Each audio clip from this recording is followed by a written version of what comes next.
There are people in this world who don't just prefer staying at home. They genuinely love it. And it's not because they're lazy, antisocial, or afraid of the outside world.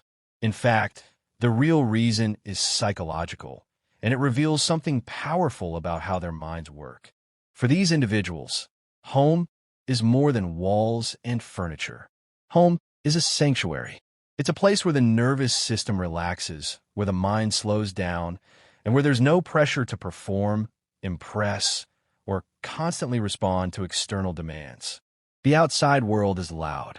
It's full of expectations, social rules, noise, unpredictability, and constant stimulation. While some people thrive in that environment, others feel drained by it. For them, every outing costs energy instead of giving it. People who love staying at home often have rich inner worlds.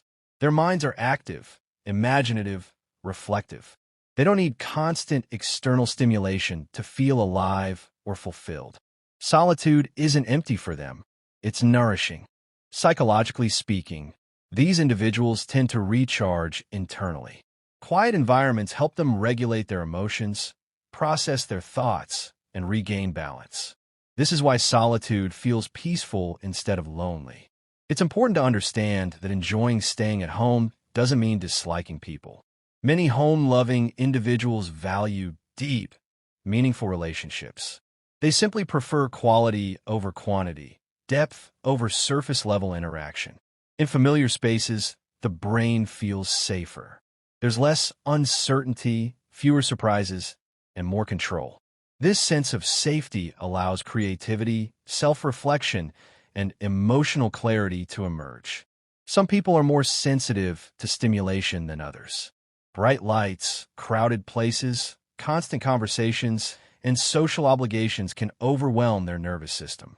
Staying home helps them maintain mental and emotional stability. This preference exists on a spectrum. Some people stay home because they're introverted, others because they're highly sensitive, some because they find peace in routine, and others because home is where they feel most authentic. Society often glorifies constant activity, going out, being busy, being visible. But psychological health isn't one size fits all. What energizes one person can exhaust another. Choosing to stay home can be a form of self-awareness. It's understanding your limits, protecting your energy, and honoring how your mind works best. So when someone tells you that you're missing out by staying in, remember this. Maybe you're not avoiding life. Maybe you're living it in a way that aligns with who you truly are.